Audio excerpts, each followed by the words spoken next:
Nos casamos ontem. Essas 3 palavras atravessaram o ar como se tivessem peso. Por um instante, achei que ele estivesse brincando. A mão ainda tremia no celular, e o som da voz do meu filho soava distante, frio, quase ensaiado. Nenhum convite, nenhum aviso, nenhuma despedida.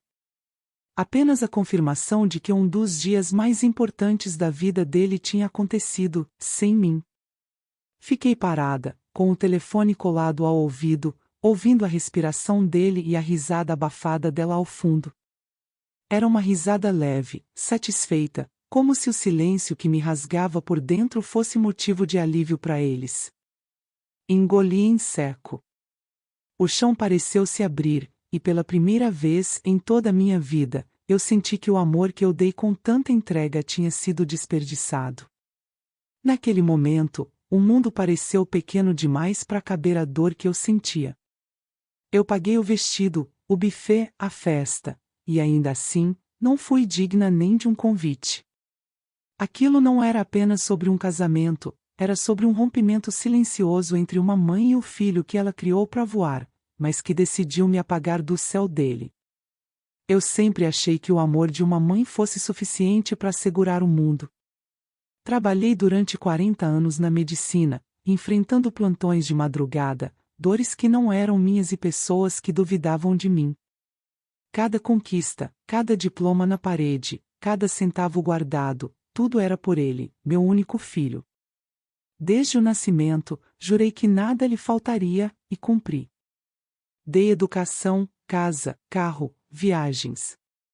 Só esqueci de ensinar a ele que gratidão também é uma forma de amor. Quando ele conheceu Patrícia, eu pensei que finalmente ele tivesse encontrado paz. Uma moça educada, bonita, com aquele jeito doce de quem sabe o que quer. E ela sabia, queria o que era meu. Aos poucos, percebi que Bruno já não me ligava tanto, já não pedia conselhos, só transferências. Eu fingia não ver, como muitas mães fazem. Dizia para mim mesma que era fase, que o casamento ia trazê-lo de volta. Mas naquela ligação, tudo desabou. O casamento que eu ajudei a construir aconteceu sem mim. Não foi um simples esquecimento, foi uma exclusão planejada. Doeu mais do que qualquer traição, porque veio de quem eu mais amei. E se você é mãe, talvez entenda o que é sentir que a pessoa que você criou virou um estranho. Por isso, antes de continuar essa história, quero te pedir uma coisa: se inscreve no canal e me conta nos comentários de onde você está assistindo. Às vezes, a dor que a gente passa precisa ser contada para que outra pessoa perceba que não está sozinha. Porque o que começou com um casamento, terminou numa batalha para recuperar minha dignidade. Eu me lembro das minhas primeiras noites de plantão como se fossem ontem. O hospital era frio, o relógio parecia andar mais devagar e o corpo pedia descanso, mas eu sabia que parar nunca foi uma opção. Cada turno dobrado, cada madrugada sem dormir, cada lágrima escondida no banheiro tinha um propósito: dar ao meu filho uma vida que eu nunca tive. Eu não lutei só contra o cansaço, lutei contra o medo de fracassar, contra o olhar desconfiado dos colegas que duvidavam da minha competência, contra o peso de ser sempre a exceção. Bruno cresceu me vendo de jaleco branco, mas nunca soube o preço que aquele branco carregava. Ele achava bonito o respeito que eu recebia, o jeito como as pessoas me chamavam de doutora, mas não sabia o quanto aquilo me custava. Eu troquei aniversários por plantões, troquei festas por silêncio, troquei juventude por estabilidade. Tudo para que ele nunca precisasse lutar como eu lutei. É engraçado como a gente, por amor, às vezes constrói uma ponte tão sólida que o outro acha que o rio nunca existiu. Lembro da primeira vez que ele me chamou de mãe rica. Foi brincando, enquanto eu preparava café. Eu ri, sem perceber o veneno escondido naquela frase. Ele não via mais o esforço, via o resultado. E quando alguém enxerga só o resultado, esquece que o caminho até ali foi feito de sangue e renúncia. Bruno cresceu acreditando que dinheiro sempre estaria disponível, como se fosse uma torneira que ele podia abrir a qualquer hora. E eu, tola, deixei. Porque amar, para mim, era garantir que ele nunca passasse o que eu passei. Quando comprei o primeiro carro para ele, senti orgulho. Foi como se cada noite de exaustão tivesse valido a pena. Mãe, eu sabia que podia contar com você, ele disse, abraçando-me com aquele sorriso que eu tanto amava. Mas, com o tempo, percebi que essa frase, que antes me aquecia, começou a me ferir. Porque ele nunca aprendeu a contar com ele mesmo. Aprendeu apenas a depender de mim. E eu, cega pela gratidão que esperava receber, continuei alimentando um ciclo de conforto que, no fundo, me afastava dele. A clínica que abri depois da aposentadoria foi o meu refúgio. Eu a decorei com quadros que representavam as fases da minha vida, cada um deles um lembrete silencioso de que vencer cansa, mas vale a pena. Bruno raramente aparecia por lá. Quando vinha, era para pedir algo, um investimento, uma ajuda, um adiantamento que eu sabia que nunca seria pago. Eu me convencia de que ajudar era meu papel. Afinal, não era para isso que mães existem? Mas, dentro de mim, começava a surgir uma dúvida: será que eu estava ajudando, ou aprisionando? Houve um dia em que, voltando de um congresso, encontrei um bilhete em cima da mesa. Usei o cartão para pagar umas coisas do apartamento. Depois acerto. Assinado, Bruno. Eu sentei e fiquei olhando para aquela caligrafia apressada, percebendo o quanto ele havia se tornado um adulto que não pedia mais, apenas informava. A fronteira entre gratidão e direito já tinha sido cruzada há muito tempo. Eu só não queria enxergar. Lembro que, certa noite, eu mesma fiz as contas. Entre escola, faculdade, viagens, carro e aluguel, já tinha investido mais de metade do que juntei em 40 anos de trabalho. E mesmo assim, me sentia culpada de pensar em parar. O amor de mãe é um labirinto sem saída, você dá, e quanto mais dá, mais sente que deve. E foi nesse ponto que percebi que minha luta não era mais contra o sistema ou o preconceito, era contra a culpa. No fundo, eu acreditava que um dia ele entenderia. Que, ao amadurecer, Bruno veria o que eu fiz por ele e sentiria orgulho. Mas esse dia nunca chegou. Ao contrário, quanto mais eu oferecia, mais ele exigia. E Patrícia, apareceu no momento exato em que ele mais precisava de alguém para validar essa dependência. A moça com sorriso doce e olhar calculado entrou na vida dele como quem encontra um bilhete premiado. Mas isso é uma parte que ainda estava por vir. Naquela época, eu ainda acreditava que amor e sacrifício andavam juntos, e que o amor de uma mãe podia preencher qualquer vazio. Eu só não sabia que, às vezes, é esse amor que cava o buraco onde a gente cai. Bruno sempre foi inteligente. Daqueles meninos que encantavam as professoras com um jeito curioso e as respostas rápidas. Eu costumava dizer que ele tinha o dom de convencer qualquer um, e talvez fosse verdade. Ele tinha uma facilidade enorme para se explicar, para justificar cada erro com uma história convincente. Só que, com o tempo, percebi que ele usava esse dom para se esquivar das responsabilidades. Ele não mentia por maldade, mentia por conforto. E eu, feita de amor e culpa, acreditava em cada palavra. Na adolescência, ele começou a mostrar o quanto gostava das coisas boas da vida. Enquanto os amigos economizavam para comprar o primeiro celular, Bruno sonhava com viagens, roupas caras e carros importados. Eu achava bonito aquele gosto refinado, pensava que era reflexo da criação que eu dei. Só depois percebi que eu tinha confundido educação com privilégio.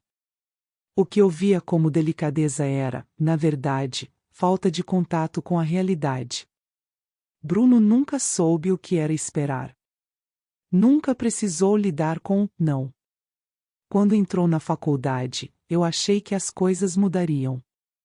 Acreditei que a maturidade viria naturalmente, como um presente da idade.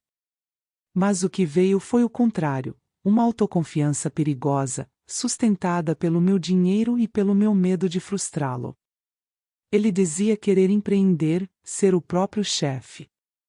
Eu achei admirável, claro. Sempre incentivei a independência. Só que, na prática, era eu quem financiava cada ideia. E, quando o negócio falhava, a culpa sempre era de algo externo, o mercado, o sócio, o azar. Nunca dele. Eu ainda me lembro do dia em que ele me ligou chorando, dizendo que o carro novo tinha sido apreendido por falta de documentação. Eu larguei o que estava fazendo, saí do hospital e fui ajudá-lo. Cheguei lá, resolvi tudo, paguei as taxas e, no fim, ele ainda me abraçou dizendo: "Mãe, o que seria de mim sem você?"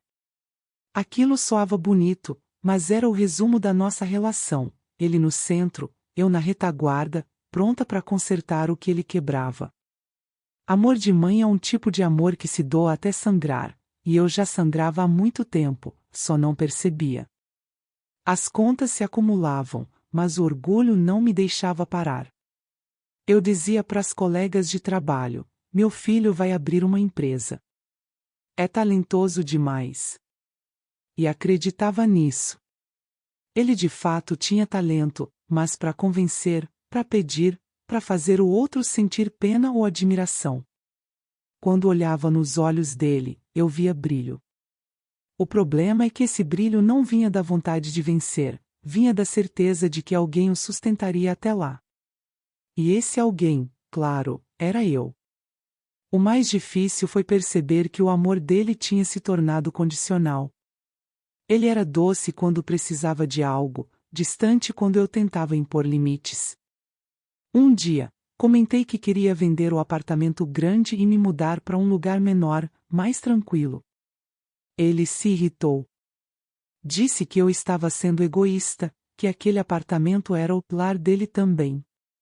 Eu sorri, cansada, e respondi: "Bruno, você já tem 30 anos." Ele levantou, bufando, e saiu sem olhar para trás. Aquele silêncio durou semanas. Depois de um tempo, ele apareceu com flores e um novo pedido. Queria abrir um escritório com um amigo. Mostrou um plano bonito, todo desenhado, e eu, mais uma vez, cedi. Transferi o dinheiro, fechei o contrato, e rezei para que dessa vez fosse diferente. Não foi. 3 meses depois, o negócio acabou e, junto com ele, a última parte da minha paciência. Quando o confrontei, ele me abraçou e disse: "Mãe, você se preocupa demais."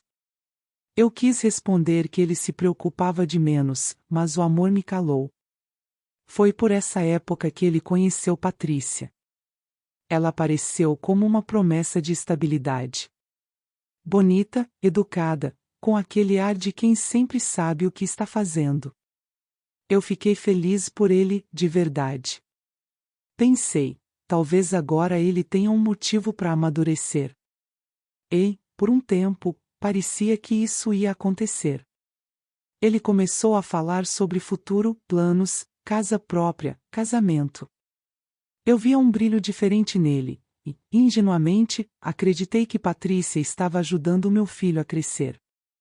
Mas o tempo mostraria que o amadurecimento dele era só aparência. Ele não tinha mudado, só tinha encontrado alguém que sabia aproveitar melhor o que eu dava. Patrícia não o incentivava a se afastar de mim, pelo menos não no início.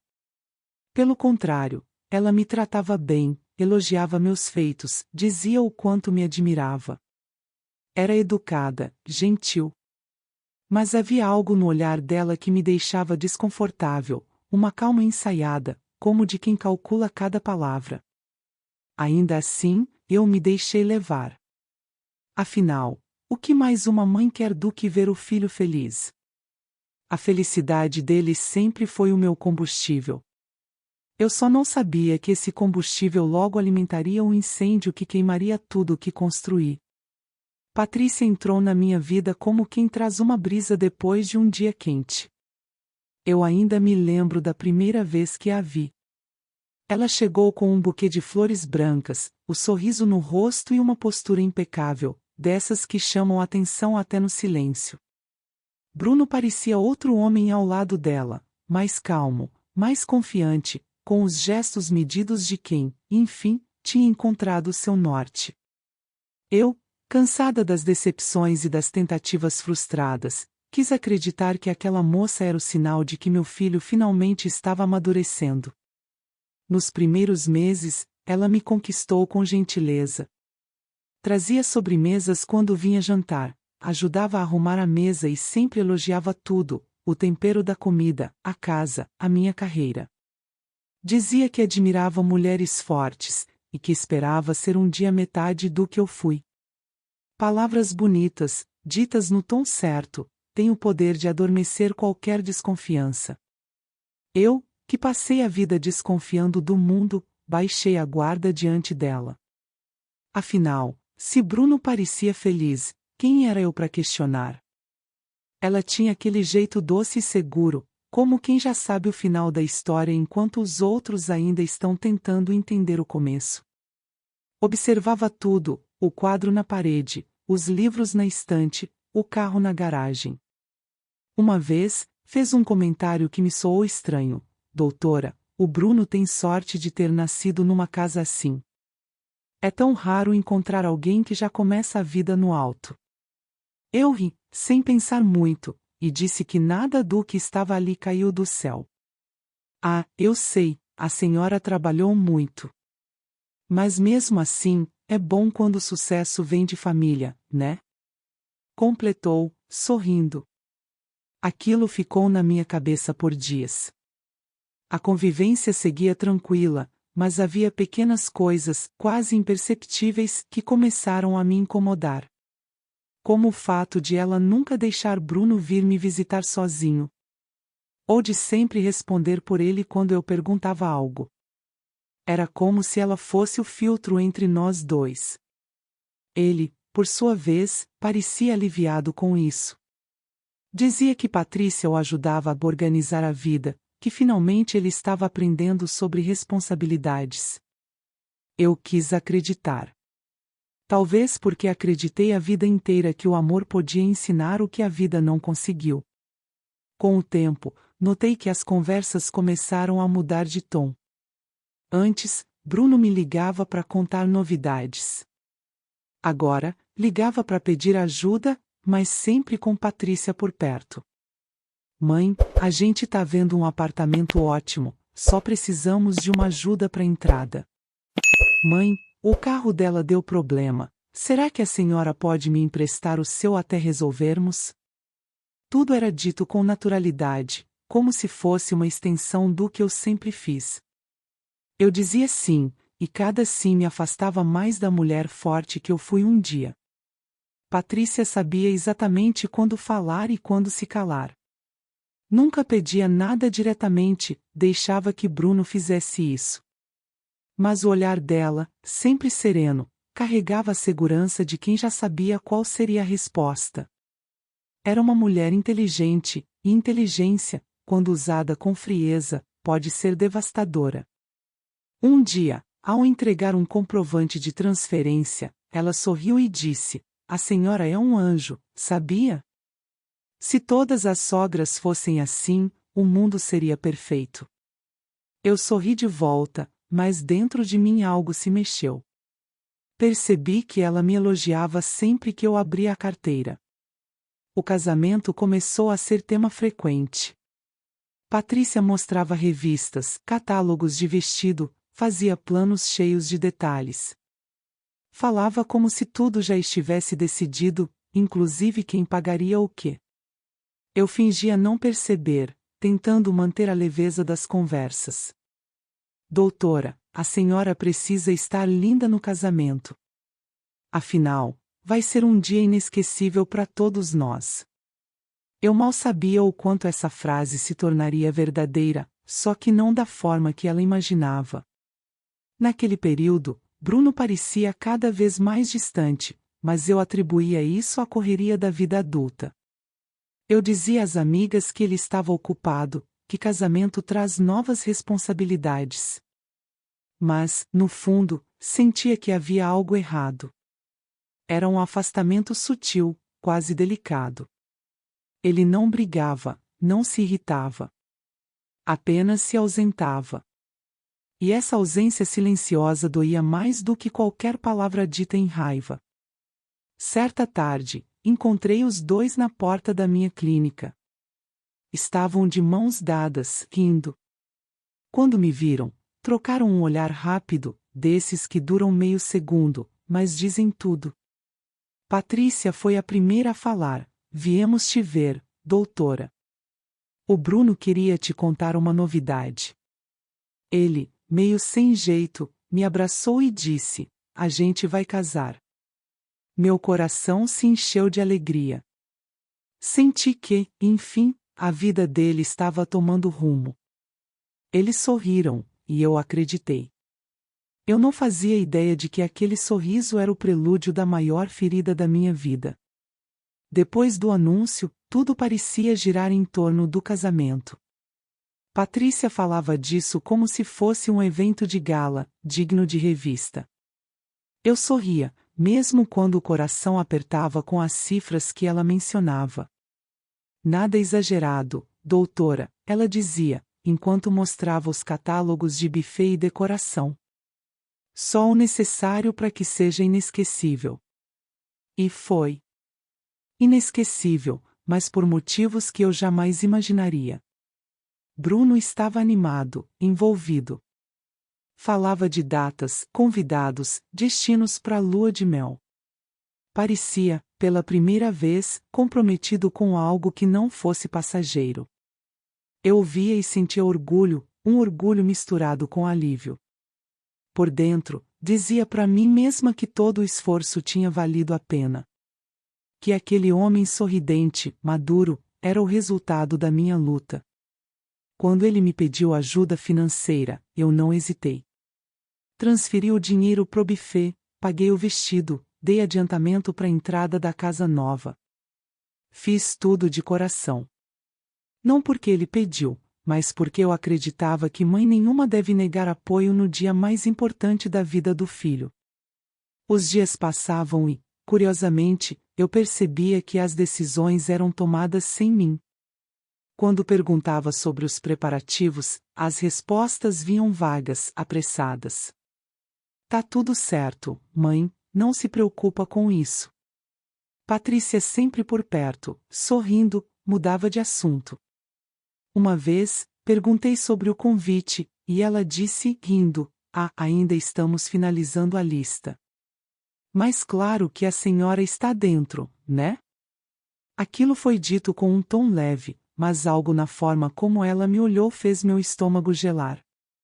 Comecei a notar pequenos sinais. Comentários nas redes sociais, histórias compartilhadas por parentes distantes. Certa noite, uma amiga próxima perguntou: "Vai ser em qual salão, Helena? Já escolheram o buffet?" E eu, tentando manter a elegância, apenas sorri e disse que sim, que tudo estava encaminhado. Mas a verdade é que eu não sabia de nada. Eu financiava um evento do qual parecia não fazer parte. E cada vez que tentava me envolver, sentia-me empurrada para fora com delicadeza, como alguém indesejado, mas difícil de remover. Certa tarde, Bruno me ligou pedindo mais um valor. Disse que havia surgido uma despesa extra com o fotógrafo. Eu, exausta, transferi. Depois, sentei na sala e fiquei olhando para uma foto antiga dele ainda criança, vestido com meu jaleco e dizendo que queria ser como eu. Aquele menino sorridente havia desaparecido. No lugar, restava um homem que falava comigo como se eu fosse um caixa eletrônico com sentimentos. Mesmo assim, eu me agarrava à ideia do casamento como um recomeço. Dizia a mim mesma que, talvez, depois da cerimônia, as coisas voltassem ao lugar. Que Patrícia entenderia que eu fazia parte da história deles. que o amor de Bruno por mim falaria mais alto. É curioso como o coração da gente insiste em ver esperança até nas ruínas. Na semana do casamento, estranhamente, ninguém me procurou. Tentei ligar, mandar mensagens. Nenhuma resposta. A última ligação que Bruno atendeu foi rápida. Disse que estava tudo bem, só corrido. Eu senti que havia algo errado, mas preferi acreditar que era nervosismo de noivo. Às vezes, a fé cega é o último refúgio dos ingênuos. E eu, que sempre me achei forte e racional, estava ali, acreditando em qualquer migalha de atenção que ele me desse. Na véspera, deixei um presente separado, uma lembrança simbólica, um relógio que foi do pai dele. Coloquei dentro de uma caixa de madeira, com um bilhete escrito à mão: que o tempo ensine a vocês a cuidar um do outro. Esperei o dia seguinte com o coração apertado e a esperança boba de receber a mensagem com o horário da cerimônia. Ela nunca veio. Passei o dia em casa, arrumada, como quem aguarda um convite que sabe que não vai chegar. O silêncio do telefone foi o som mais alto que já ouvi. À noite, abri as redes sociais e encontrei as fotos. Lá estava ele, terno novo, sorriso no rosto, ao lado dela. A legenda dizia: um novo começo. Nos comentários, elogios, bênçãos e corações vermelhos. E eu, ali, parada, sentindo cada curtida como uma facada. Fiquei olhando para aquelas imagens por minutos que pareceram horas. A raiva e a tristeza brigavam dentro de mim, mas o que venceu foi o vazio. Um vazio tão grande que nem as lágrimas conseguiram preencher. Como se o mundo tivesse me esquecido por completo. Eu queria entender o porquê. Queria acreditar que havia um mal-entendido, uma explicação qualquer. Mas a verdade estava escancarada. Eu tinha sido apagada da própria história que ajudei a escrever. Fechei o computador e me sentei na beira da cama. A casa parecia maior, o ar mais pesado. As sombras na parede me lembravam o quanto é perigoso confundir generosidade com entrega cega. Eu tinha dado tudo. E, ainda assim, não fui suficiente. Não por falta de amor, mas porque o amor, quando vira dependência, perde o respeito. Naquela noite, enquanto o mundo comemorava um casamento, eu vivi um luto. O luto do que foi, e do que nunca mais seria. Na manhã seguinte às fotos, o sol entrou pela janela como se zombasse de mim. Tudo estava igual, o mesmo café, o mesmo silêncio, o mesmo relógio marcando as horas que pareciam não passar. Mas eu já não era a mesma. Algo dentro de mim tinha se quebrado, e não era o tipo de coisa que se conserta com remendo. O coração de uma mãe é teimoso, mas até o amor mais puro tem um limite. Eu só não sabia que o meu limite seria revelado por uma simples ligação.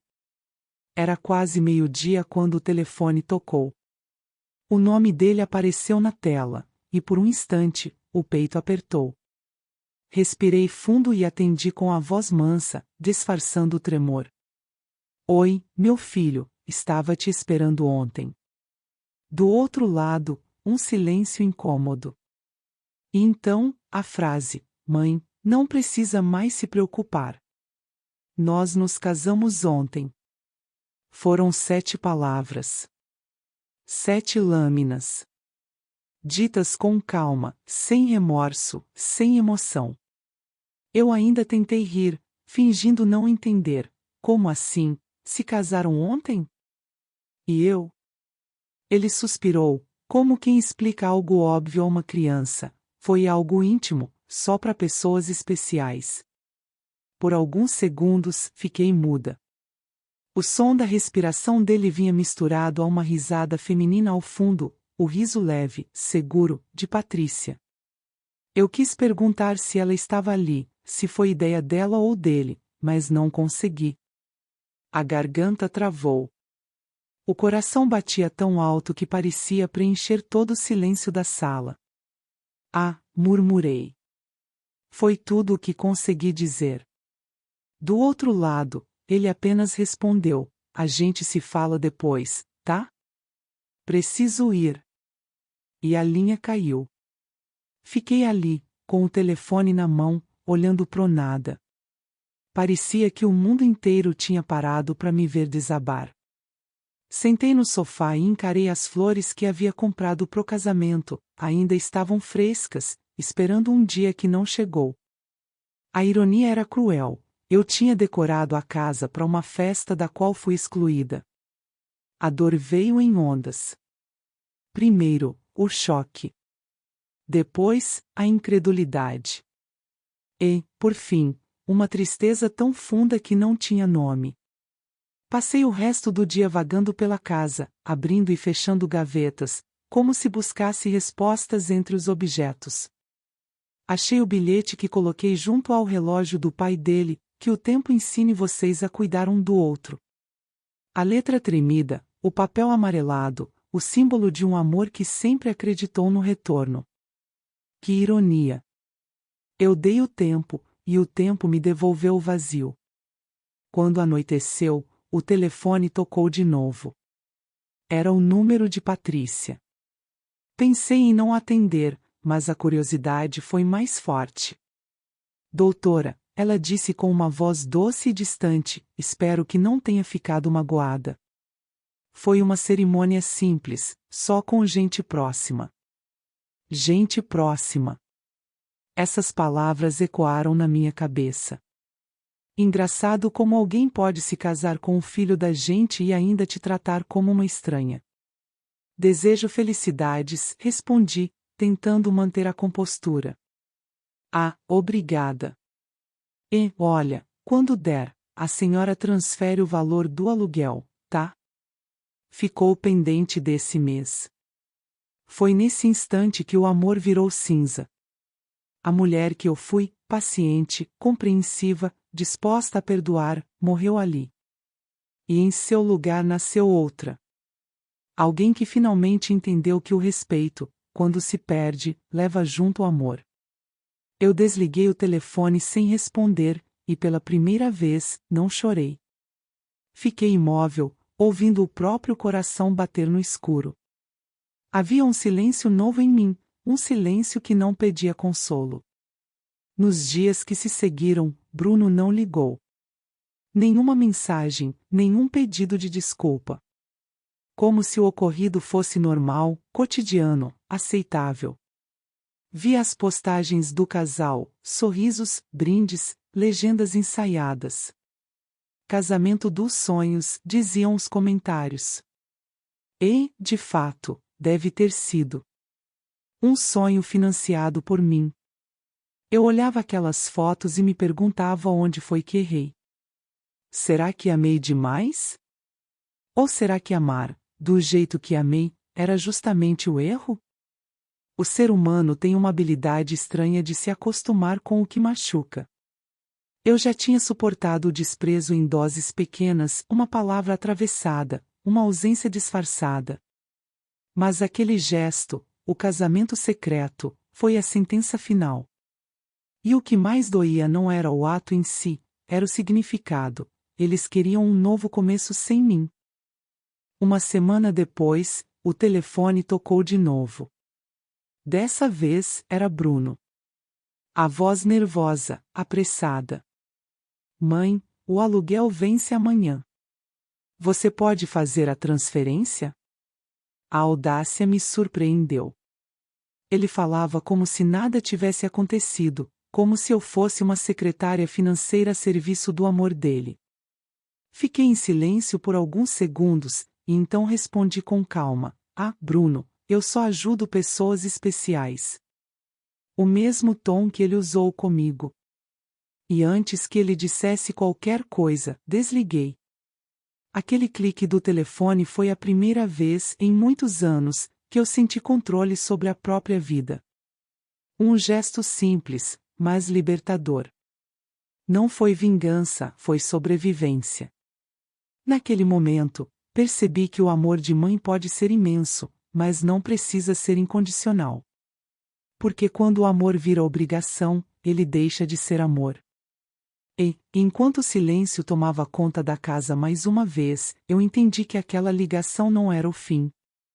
Era o começo de algo que, até então, eu nunca tinha vivido: o amor por mim mesma. Naquela noite, depois de desligar o telefone, sentei na beira da cama e fiquei olhando pro nada. A casa estava escura, mas dentro de mim começava a nascer uma luz diferente, a da consciência. Passei tantos anos acreditando que o amor de mãe era um dever, que esqueci que também era uma escolha. E, naquele instante, eu escolhi parar. Não por vingança, mas por respeito. Porque quem sempre dá, sem jamais receber, acaba virando invisível. E eu estava cansada de ser invisível dentro da história que eu mesma construí. Peguei o caderno de anotações que usava para organizar as finanças e comecei a somar tudo o que havia gasto nos últimos anos. Cada transferência, cada depósito, cada presente. O total me assustou. Era o valor de uma vida inteira de trabalho. Dinheiro que tinha um propósito: garantir o futuro do meu filho. Mas ele transformou isso em dívida emocional, como se eu tivesse a obrigação de sustentá-lo para sempre. Fechei o caderno, respirei fundo e pensei: chega. Às vezes, o primeiro passo para se libertar é apenas dizer essa palavra em voz alta. No dia seguinte, fui ao banco. As mãos tremiam enquanto eu esperava na fila, mas meu coração batia firme. Solicitei o cancelamento de todas as transferências automáticas e bloqueei as contas conjuntas. O atendente me olhou, curioso, e perguntou se havia ocorrido algum problema. Sorri e respondi: não, moço. É que eu finalmente aprendi a resolver os meus. Ele riu, sem entender, mas para mim, aquela resposta tinha peso. Era a primeira vez, em muito tempo, que eu fazia algo apenas por mim. Voltei para casa com uma sensação estranha. Não era culpa, nem alívio. Era uma mistura dos dois. Sentei na poltrona e comecei a olhar em volta, tudo naquela sala contava uma história. Os móveis, os quadros, as lembranças. Eu percebi que passei a vida inteira cercada de provas de amor pelos outros, mas quase nenhuma por mim. As fotos eram dele. As viagens, por causa dele. Até o diploma na parede, que um dia foi meu orgulho, agora parecia um troféu entregue a quem não soube valorizar. E foi ali, entre as lembranças e o silêncio, que decidi fazer algo simbólico. Abri uma garrafa de vinho que guardava há anos. Sempre dizia que ia abrir em uma ocasião especial, e percebi que aquele momento era um deles, não de celebração, mas de libertação. Bebi devagar, sentindo o gosto amargo e forte, como a vida costuma ser quando a gente finalmente a encara de frente. Coloquei uma música antiga para tocar, fechei os olhos e deixei as lágrimas virem. Não de tristeza, mas de luto. Eu estava me despedindo da mulher que confundia amor com obediência, generosidade com submissão. Nos dias seguintes, Bruno ligou várias vezes. Não atendi. Depois vieram as mensagens, primeiro carinhosas, depois irritadas. Mãe, tá tudo bem? Mãe, você tá exagerando. Mãe, isso é coisa da Patrícia, né? Cada tentativa dele soava como eco de um passado que eu já não queria revisitar. E quando ele percebeu que o dinheiro havia parado de entrar, as mensagens mudaram de tom. Não acredito que vai me deixar na mão. Eu sou seu filho, você tem obrigação.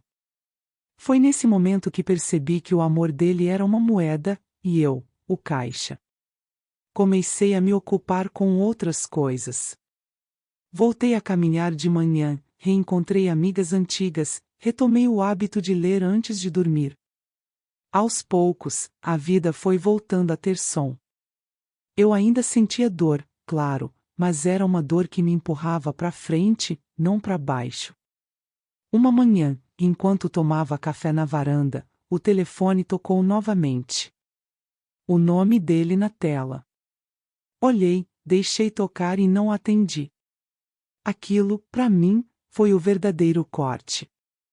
Um gesto simples, mas cheio de significado. Eu não era mais refém do meu próprio amor. Patrícia também tentou o contato. Mandou mensagens curtas, polidas, tentando parecer preocupada. Doutora, o Bruno está triste. Ele sente sua falta. Eu quase ri. Ele não sentia falta de mim, sentia falta do conforto que eu proporcionava. A diferença entre amor e dependência é que o primeiro te liberta, o segundo te prende. E eu tinha passado uma vida inteira presa. Comecei a escrever num diário, algo que não fazia desde a juventude.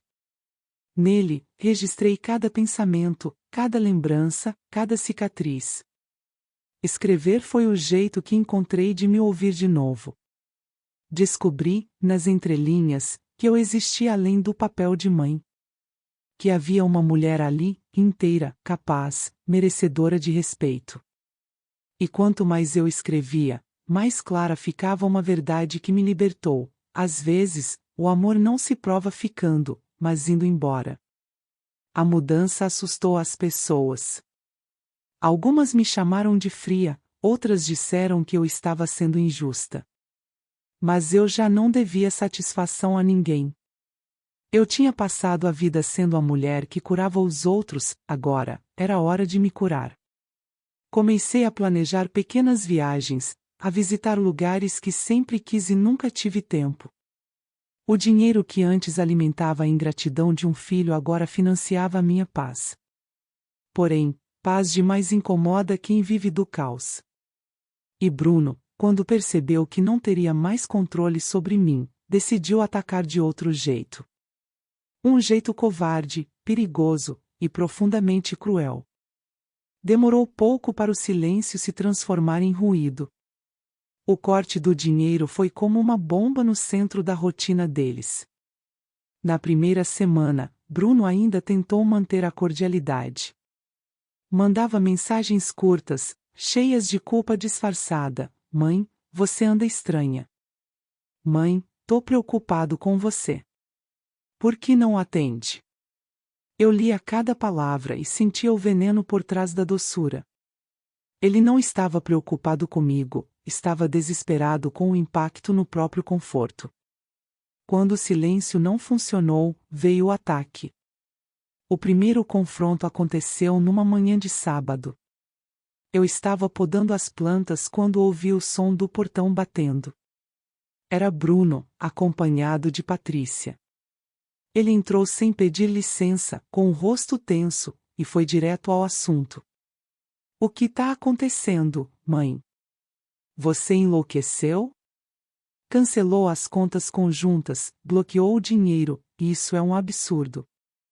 Eu limpei as mãos no avental, respirei fundo e disse calmamente: o que é absurdo, Bruno, é eu sustentar dois adultos enquanto vocês fingem que me respeitam. Ele riu, aquele riso nervoso que sempre usava quando se via sem argumentos. Você tá precisando de ajuda, mãe. Tá ficando confusa. Essa palavra, confusa, me atravessou como um estilete. Patrícia se aproximou, colocando a mão no ombro dele, teatral. Doutora, o Bruno só quer o seu bem. A senhora anda tão sozinha, tão diferente. Eu a encarei em silêncio. Ela continuou: a gente se preocupa. O senhorio já mandou mensagem sobre o aluguel. E o banco disse que a senhora alterou tudo, isso é perigoso, alguém pode estar te influenciando. Senti um frio subir pela espinha. Eles estavam invertendo os papéis. De algozes, se faziam de vítimas. E eu, a vítima, era tratada como uma mulher senil que precisava de tutela. Bruno começou a andar de um lado pro outro, gesticulando. A senhora não entende.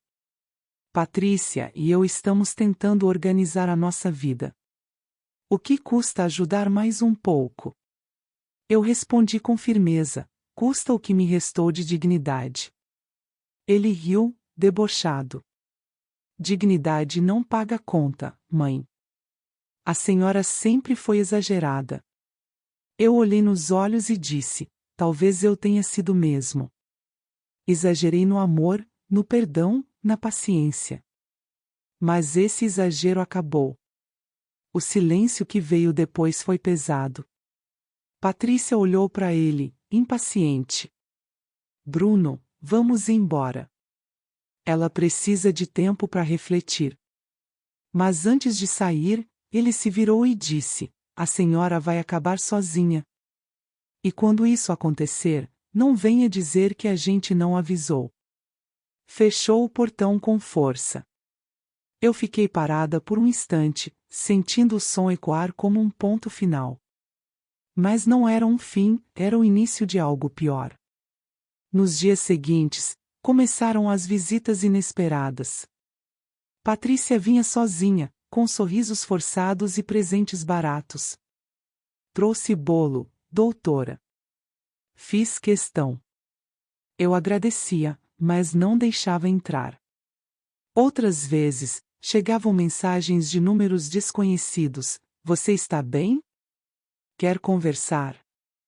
Era uma tentativa de me desestabilizar, de me fazer sentir culpada. Eles sabiam que a culpa sempre foi a minha fraqueza. Só que, dessa vez, não funcionou. Uma tarde, recebi uma carta registrada. O remetente, Dr. Fischer, a Advocacia Familiar. Dentro, uma notificação. Bruno e Patrícia alegavam preocupação com meu estado mental e sugeriam assistência temporária na gestão dos bens. Fiquei alguns segundos lendo aquelas palavras, tentando acreditar que meu próprio filho tinha contratado um advogado para me declarar incapaz. Senti o corpo estremecer, mas logo veio a serenidade de quem já enfrentou coisa pior. Eu tinha sobrevivido a cirurgias complexas, a plantões intermináveis, a perdas que teriam destruído muita gente. Não seria o ego ferido de um filho mimado que me derrubaria. No dia seguinte, Bruno apareceu outra vez, dessa vez acompanhado do tal advogado. Tentaram se sentar à mesa, como se fosse uma reunião civilizada. Mãe, isso é pro seu bem, ele disse. O Dr. Fischer vai explicar. O homem de terno abriu uma pasta e começou a falar de procurações, gestão de patrimônio, autorização para assinatura. Eu ouvi em silêncio, cada palavra me enrijecendo mais. Quando ele terminou, respondi: o senhor pode guardar essa papelada. Eu ainda sou plenamente capaz de cuidar da minha vida. E se alguém aqui precisa de tutela, não sou eu. Bruno se levantou, alterado. Você não tá pensando direito, mãe. Eu tô tentando te proteger. A ironia me deu vontade de rir. Proteger do quê, Bruno? De você mesmo? Ele ficou pálido. Patrícia, constrangida, puxou o braço dele e disse: vamos, querido. Não vale a pena. Antes de sair, ele se virou mais uma vez: a senhora vai se arrepender. Quando o portão se fechou, eu tranquei todas as portas, uma por uma. Naquela noite, dormi com a sensação de estar sendo observada. O medo é uma sombra silenciosa, mas às vezes é ele quem desperta a coragem. Liguei para um antigo colega de profissão, o Dr. Weber, advogado conhecido por defender idosos em casos de abuso familiar. Expliquei tudo. Ele me ouviu com calma e disse apenas: Doutora Helena, isso é mais comum do que a senhora imagina. Mas ainda dá tempo de virar esse jogo. Desliguei o telefone e senti o peso sair dos ombros. Pela primeira vez, eu não estava sozinha. Pela primeira vez, o medo e a coragem estavam do mesmo lado. O Dr. Weber me recebeu no escritório dele numa manhã chuvosa. O ambiente cheirava a café e papel novo, e por um instante eu me senti pequena, como se estivesse ali para pedir desculpas por algo que não fiz. Ele me ouviu com atenção, sem me interromper uma única vez. Quando terminei, ele se recostou na cadeira e disse: Doutora Helena, o que a senhora está vivendo tem nome, abuso financeiro. E agora tentam transformá-lo em incapacidade. Mas vamos deixar claro, a senhora não está sozinha. Essas palavras, simples e diretas, foram o primeiro remédio que realmente funcionou em meses. Saí dali com uma pasta de documentos e uma nova dose de coragem. Passei os dias seguintes recolhendo provas, extratos bancários, mensagens, recibos, e-mails. Cada papel que eu encontrava era uma ferida reaberta, mas também uma arma. Revirando minhas coisas, percebi o quanto havia me apagado para dar espaço a Bruno. Tudo o que eu tinha, até as pequenas vitórias, estava registrado em nome dele. Mãe, é só para facilitar, ele dizia. E eu, tola, acreditava. Agora, eu via, o que ele chamava de praticidade era posse. O Dr. Weber montou o processo com paciência de cirurgião. Eles vão tentar inverter a narrativa, me alertou. Vão dizer que a senhora está confusa, paranoica, emocionalmente instável. Precisamos mostrar o contrário, que a senhora é lúcida, independente e consciente. Ele me indicou uma avaliação psiquiátrica com um profissional renomado. Fiz o exame com tranquilidade. As perguntas pareciam absurdas para alguém que dedicou a vida à medicina, mas respondi uma a uma. No final, o médico me olhou e disse: a senhora tem uma mente mais clara do que muita gente que acha que sabe o que faz. Sorri, pela primeira vez em muito tempo. Enquanto isso, Bruno e Patrícia não paravam. Começaram a espalhar rumores entre conhecidos. Diziam que eu estava desorientada, que o estresse da aposentadoria tinha me deixado amarga. Alguns vizinhos, sem entender o que acontecia, começaram a me olhar com pena. E a pena, às vezes, dói mais que o desprezo. Um dia, uma antiga colega me ligou dizendo: Helena, ouvi comentários, é verdade que seu filho quer te interditar? Engoli o nó na garganta e respondi com calma: é verdade, sim. Mas eu vou deixar claro para todos que a única coisa interditada aqui é a vergonha deles. O golpe seguinte foi pior. Recebi uma visita inesperada de 2 agentes do fórum. Trouxeram uma intimação. Bruno havia entrado oficialmente com o pedido de interdição. Alegava que eu apresentava declínio cognitivo e emocional, que eu estava sendo manipulada por terceiros e que havia comportamentos irracionais de risco financeiro. Li aquelas palavras com uma calma que só quem já passou do desespero consegue ter. Eles queriam me pintar como uma mulher confusa, a mesma mulher que o sustentou a vida inteira.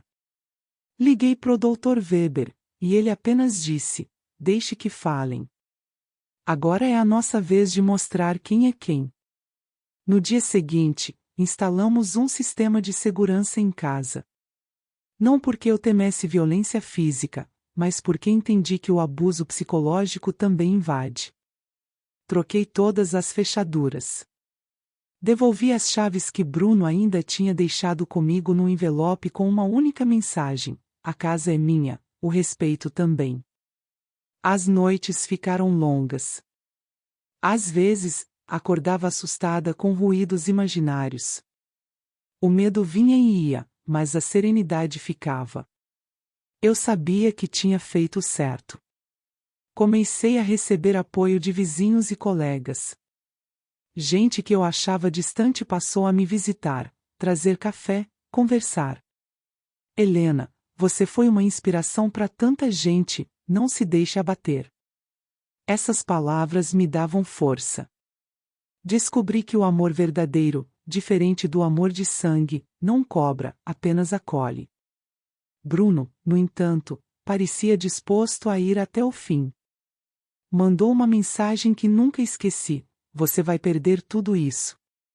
E quando perder, vai me procurar. Eu respondi: filho, o que eu perdi foi a ilusão. O resto, o tempo devolve. Ele não respondeu. Soube depois que Patrícia foi quem insistiu em continuar com o processo. Era ela quem empurrava, quem alimentava o rancor. Mas o rancor é uma doença que sempre mata primeiro quem o alimenta. Quando chegou o dia da audiência, o Dr. Weber me acompanhou. No caminho, ele disse: eles vão tentar te desestabilizar. Olhe nos olhos do juiz e conte sua história. Não como vítima, mas como mulher. Entrei na sala com o coração calmo e a cabeça erguida. Bruno e Patrícia estavam lá, ao lado do advogado, com aquele ar de falsa preocupação. Quando nossos olhares se cruzaram, senti pena. Não raiva, pena. Porque naquele momento, eu percebi que eles não estavam lutando por amor ou por justiça. Estavam lutando por controle. O juiz nos cumprimentou e pediu que nos sentássemos. Enquanto esperávamos o início da sessão, olhei para o relógio no pulso, o mesmo que eu um dia quis dar de presente ao meu filho no casamento. Pensei em como o tempo tem o poder de colocar cada coisa no lugar certo. Ali, naquela sala fria, eu não era mais a mãe ferida, mas a mulher inteira que finalmente se defendia. E, quando o juiz chamou meu nome, eu respirei fundo. Era hora de falar. Não por vingança, mas por verdade. O dia da audiência amanheceu nublado. O céu parecia compartilhar do meu humor, pesado, contido, prestes a desabar. Acordei cedo, preparei o café em silêncio e vesti o taier azul marinho que usei em minha última conferência médica. Era uma forma de lembrar a mim mesma quem eu era, e quem eu ainda sou. No espelho, vi o reflexo de uma mulher cansada, mas inteira. Uma mulher que não pedia piedade, apenas justiça. Cheguei ao fórum acompanhada do Dr. Weber. Ele caminhava ao meu lado com a tranquilidade de quem conhece o campo de batalha. Hoje, doutora, é o dia em que a senhora vai ensinar o que é dignidade a quem esqueceu o significado da palavra. Sorri de leve. Lá dentro, o ar era frio, cheirando a papel e poeira antiga. A sala de audiência estava quase vazia, mas o vazio parecia ter eco. Bruno e Patrícia estavam sentados na outra extremidade, de mãos dadas, ensaiando uma serenidade que eu sabia ser falsa. Quando meus olhos encontraram os dele, vi um misto de medo e vergonha, sentimentos que ele tentava esconder por trás da arrogância. O juiz entrou, sério, e o silêncio caiu sobre a sala. O advogado de Bruno foi o primeiro a falar. Um homem de voz suave e olhar calculado, que parecia mais um ator do que um jurista. Excelência, começou ele, nós estamos aqui porque o meu cliente, profundamente preocupado com a integridade mental de sua mãe, acredita que ela esteja sendo manipulada e tomando decisões financeiras impulsivas. Manipulada. Impulsiva. Quase ri. Passar a vida cuidando de vidas e ser chamada de incapaz era uma ironia cruel. Quando chegou minha vez, o Dr. Weber se levantou com calma. Excelência, disse ele, a senhora Helena dedicou 40 anos à medicina. Criou sozinha um filho que agora tenta privá-la do direito mais básico, o de decidir sobre a própria vida. O que temos aqui não é um caso de insanidade, é um caso de ganância disfarçada de zelo. Ele se virou para mim e fez um gesto discreto. Era hora de falar. Levantei-me. As pernas tremiam, mas a voz saiu firme. Excelência, eu sou médica há mais de 4 décadas. Durante esse tempo, vi muita coisa, dor, perda, desespero. E aprendi que o que destrói uma pessoa não é o sofrimento, é a ingratidão. O meu filho diz que eu estou confusa, mas quem se confunde é quem acredita que amor é obrigação. Olhei diretamente para Bruno. Ele desviou o olhar. Continuei, eu lutei para dar a ele o que o mundo me negou. Paguei estudos, viagens, casa. E, quando achei que tinha construído um homem, descobri que criei um dependente. A sala estava em silêncio. O juiz me observava com atenção. Eu não estou aqui para discutir dinheiro, Excelência. Estou aqui para defender o direito de ser dona da minha história. Eles tentam me calar com documentos e diagnósticos inventados. Mas eu garanto, não há nada de errado com a minha mente. O que está doente aqui é a moral de quem tenta me roubar o que conquistei. As palavras saíram naturalmente, como se estivessem guardadas há anos esperando esse instante. O advogado deles tentou interromper, mas o juiz levantou a mão. Deixe-a terminar, disse. Então olhei para o juiz e finalizei. Quando o senhor me olhar, veja além da idade. Veja a mulher que trabalhou noites seguidas para que esse mesmo filho tivesse o privilégio de estudar. Veja a mãe que foi apagada de um casamento, humilhada, e agora é chamada de incapaz. Eu posso ter rugas, Excelência, mas confusão mental não. O que eu tenho é memória, e nela está cada ferida que o amor mal retribuído deixou. O juiz fez um gesto para o perito ler o laudo da minha avaliação. A paciente apresenta plena consciência, lucidez e discernimento. Nenhum indício de incapacidade cognitiva. Ouvir aquilo foi como respirar de novo. O advogado de Bruno pigarreou, visivelmente desconcertado. O juiz então se dirigiu a mim. A senhora não apenas está apta, doutora Helena, como demonstra mais clareza que muitos dos que tentam julgá-la. Bruno abaixou a cabeça. Patrícia apertou a mão dele, tensa. O juiz continuou. Considerando as evidências apresentadas e a avaliação médica, este tribunal nega o pedido de interdição. Além disso, constata-se má-fé processual por parte dos requerentes. Cada palavra era uma pedra retirando o peso que me esmagava há meses. Eu respirei fundo, tentando conter as lágrimas. O Dr. Weber me olhou e assentiu, com aquele sorriso sereno de quem sabe que justiça foi feita. Enquanto o juiz encerrava a sessão, levantei devagar. Passei por Bruno e parei ao lado dele. Sabe o que mais me dói? Sussurrei.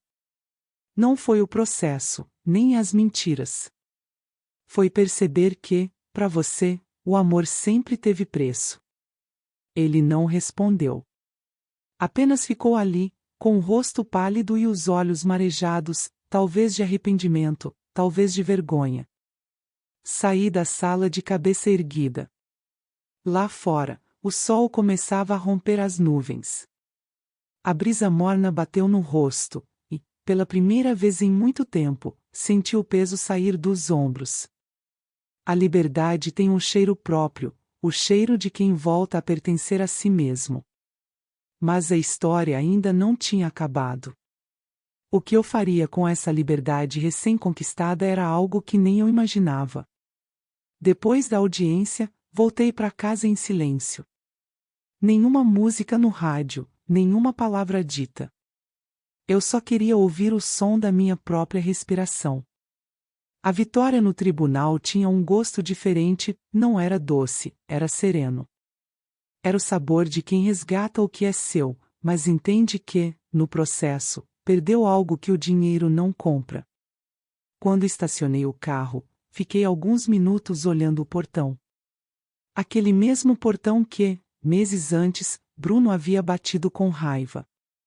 Agora, era o símbolo da minha paz reconquistada. Entrei devagar, tocando os móveis, as paredes, como quem revisita um território após uma longa guerra. A casa estava intacta, mas eu sabia que nada mais era igual. Havia um silêncio novo ali, não o silêncio pesado da solidão, mas o da liberdade. Pela primeira vez, aquele espaço me pertencia de verdade.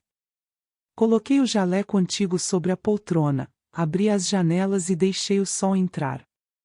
A luz tocou cada canto, lavando o que sobrou de dor. Chorei, mas foi um choro limpo, sem desespero. Um choro de alívio. Nos dias seguintes, comecei a reorganizar minha vida como quem aprende a respirar de novo. Vendi o carro, troquei o apartamento grande por um menor, mais próximo do mar. Quis começar do zero, sem fantasmas.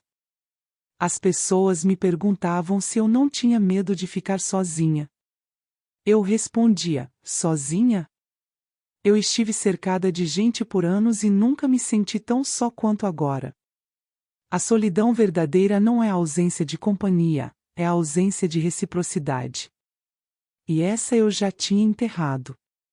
Comecei a preencher meus dias com aquilo que sempre adiei.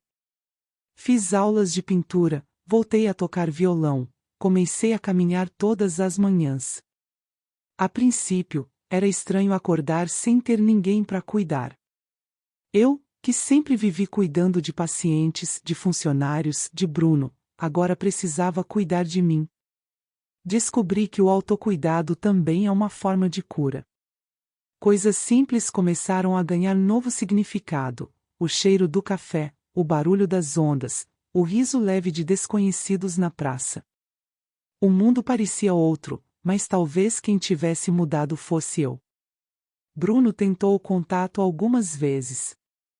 Mensagens curtas, neutras, como se nada tivesse acontecido. Eu lia, mas não respondia. Uma vez ele escreveu: "Mãe, não quero mais brigar." Outra, mandou: "Sinto sua falta." Eu não duvidava disso. Só que agora, o que ele sentia não era saudade, era ausência de poder. E poder foi algo que eu aprendi a não entregar de novo. O amor continua, sim, mas um amor diferente. Um amor que observa de longe, sem se machucar. Certo dia, sentei para revisar as finanças e percebi algo curioso: ainda havia dinheiro suficiente para viver confortavelmente. Mas, pela primeira vez, não senti culpa em gastar comigo. Viajei. Conheci cidades que só via por fotos. Em uma delas, entrei numa livraria pequena e encontrei uma jovem estudante de medicina que trabalhava meio período para pagar o curso. Conversamos por horas. Ela me lembrava quem eu fui, determinada, cansada, mas cheia de fé. Quando saí de lá, voltei com uma ideia na cabeça. Algumas semanas depois, criei uma pequena fundação. Usei parte do meu dinheiro para financiar bolsas de estudo para jovens negros e periféricos que sonhavam cursar medicina. Coloquei o nome de Fundação Esperança Almeida, o mesmo sobrenome que Bruno um dia teve orgulho de carregar. Quando assinei o primeiro cheque, senti uma leveza que nunca havia sentido antes. Eu finalmente estava devolvendo ao mundo o que ele tentou tirar de mim: o propósito. As pessoas começaram a me procurar, não por ajuda, mas por inspiração. Recebi cartas, mensagens, abraços de desconhecidos. Todos diziam a mesma coisa: sua história me deu coragem. E foi aí que entendi: tudo o que vivi não foi em vão. A dor, a traição, a solidão, tudo isso foi o preço da libertação. Às vezes, a vida destrói o que a gente acha que precisa, só para nos mostrar o que realmente somos. Numa tarde de domingo, sentei à beira do mar e fiquei observando as ondas.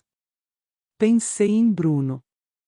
Em como ele era quando menino, em como tudo desandou, e no quanto, apesar de tudo, ainda havia amor. Não o amor que prende, mas o que liberta. Fechei os olhos e pedi a Deus que ele encontrasse o caminho dele, longe ou perto, mas em paz. Porque o perdão, descobri, não é para quem machuca, é para quem quer seguir leve. O vento soprou forte, trazendo o cheiro de maresia e um pensamento simples, mas definitivo: eu sobrevivi.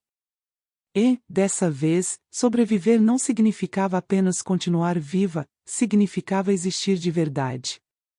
E foi assim, entre o som das ondas e o silêncio do coração, que percebi: eu não perdi um filho.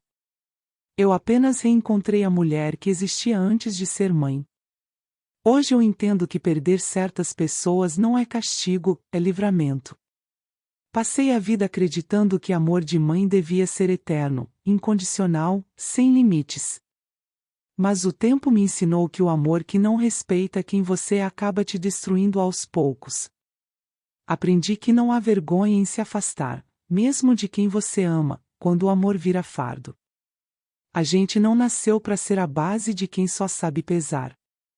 Se essa história chegou até você, talvez também exista alguém que te faz duvidar do seu valor.